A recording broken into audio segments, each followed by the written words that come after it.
U predizbornim godinama, izbornim kampanjama tradicionalno prvo strada istina, a uporedo sa njom i novinari. Na prostorima zemalja Zapadnog Balkana to je već dio izbornog folklora u kojem su navodne obojene revolucije kao prijetnja rušenju režima prve na svim top hit listama vlasti u njihovoj borbi za svoj opstanak. Poseban problem je što su u ovim petparačkim pričama, prejeftinim teorijama zavjere, zapleti posljednjih godina postali potencijalno smrtonosni, primarno po novinare, kao i ostale koji se usude da kritikuju nosioce vlasti. Najviši nosioci vlasti, poput predsjednika Republike Srpske Milorada Dodika, javno, imenom i prezimenom, prozivaju novinare, optužujući ih da su navodni strani špijuni. Ono što jeste dodatni problem jeste što te izjave, s obzirom da dolaze od najvišeg nosioca vlasti, postaju društveno prihvatljive. Upravo to prihvaćena neistina i manipulacija vlasti obogaćenih imenima njenih kritičara jeste verbalni metak.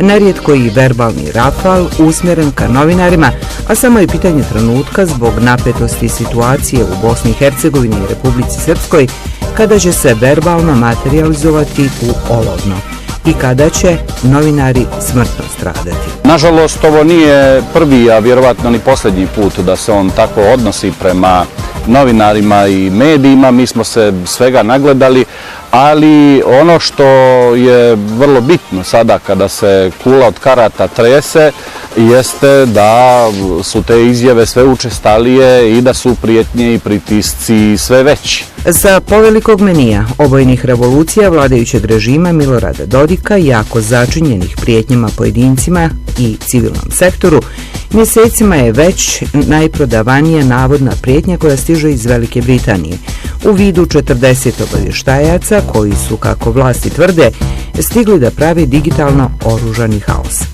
Uz njih je kao prilog serviran izvjesni, realno neizvjesni i nepostojeći britanski poslovni klub kao finansijer cijelog projekta. Odlazak dva novinara u London, njihovo učešće u fellowship programu koje podrazumijeva obilazak redakcija tamošnjih uticajnih medija, vladajuća struktura Republike Srpske označila je kao direktan udar na temelje ovog entiteta. Činjenica da su dva novinara važna BN televizije provela nekoliko dana na obukama u Londonu kod nekih struktura, se zna zašto je to urađeno. Reći ću vam ko je bio, ako treba. Naravno, gospođa Rađen i bio Relić odavde iz Banja Luke.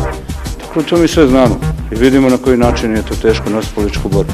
Kada predsjednik Republike Srpske Milorad Dodik kao najviši nosilac vlasti u Republici Srpskoj izjavi da su novinari bili u inostranstvu na nekoj obuci i sve to dovede u kontekst sa izdajničkim djelovanjem protiv Republike Srpske, onda to jeste napad na novinare, jeste crtanje meta na leđa novinara i sasvim je normalno da se nakon takvih izjava osjećate ugroženo. Ja bih volio da je predsjednik Republike bio barem mrvicu ozbiljniji, jer kazati da se 40 britanskih obavještajaca javlja meni i koleginici Suzani Rađen Todorić kada dođu u Republiku Srpsku, a za Boga svih 40 dolaze u Republiku Srpsku, je žalostno, nije smiješno.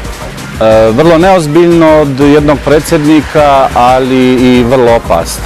Uzalud su apeli za bilo kakvu ozbiljnost, jer su vlasti nastavile sa britanskim udarom, iako su sami Britanci sve demantovali, ukazujući na realno dovođenje novinara u životnu opasnost, izmišljotinjama čiji je jedini cilj anesteziranje javnosti. Ambasada Velike Britanije saopštila je da je ovakva vrsta političkog pritiska i zastrašivanja u potpunosti neprihvatljiva i napad je na slobodu izražavanja.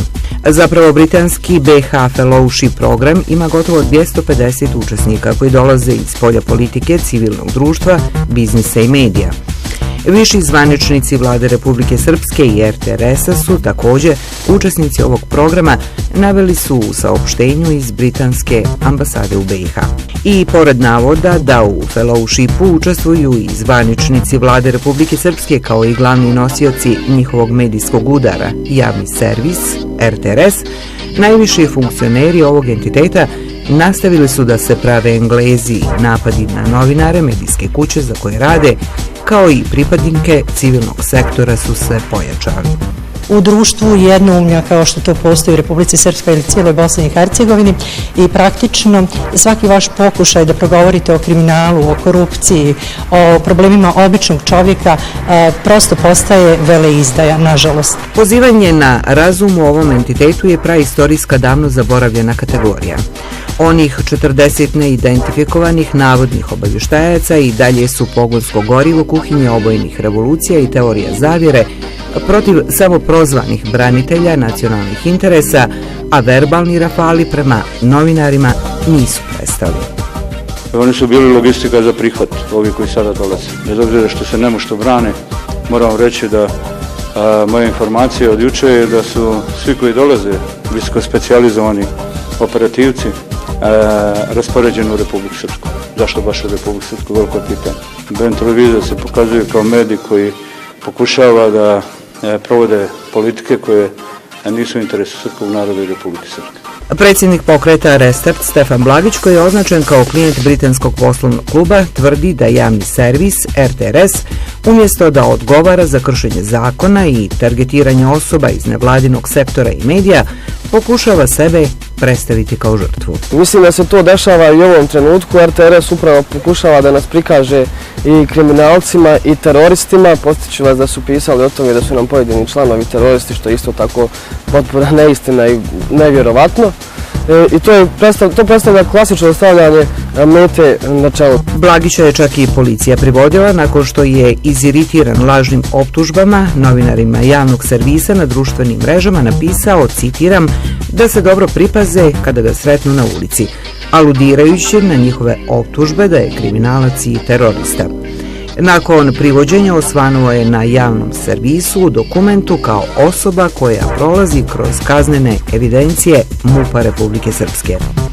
Objavljivanje takvog dokumenta je krivično djelo. Taj dokument je sadržavao i jedinstvene matične brojeve i adresu stanovanja, ime oca i tome slično. Dakle, kogod želi može da dođe na moju adresu i da uradi šta god želi. Vlast i radi šta god želi. Nastavlja da optužuje bez argumenata, a svakim danom prijetnje su sve veće i snažnije jer se izbori približavaju. Pokušaj anesteziranja javnosti je sveobuhvatan i nasilan. Sloboda medija ovdje je odavno okačena o klin. Ako pođemo od pretpostavke da je sloboda medija jedan od osnova za razvoj društva, onda je sasvim izvjesno i logičan je zaključak da sprečavanje te slobode jeste i sprečavanje razvoja društva. Zato ja kažem da je jadna zemlja u kojoj se novinari osjećaju ugroženo i iz koje moraju da odlaze zbog svoje bezbjednosti.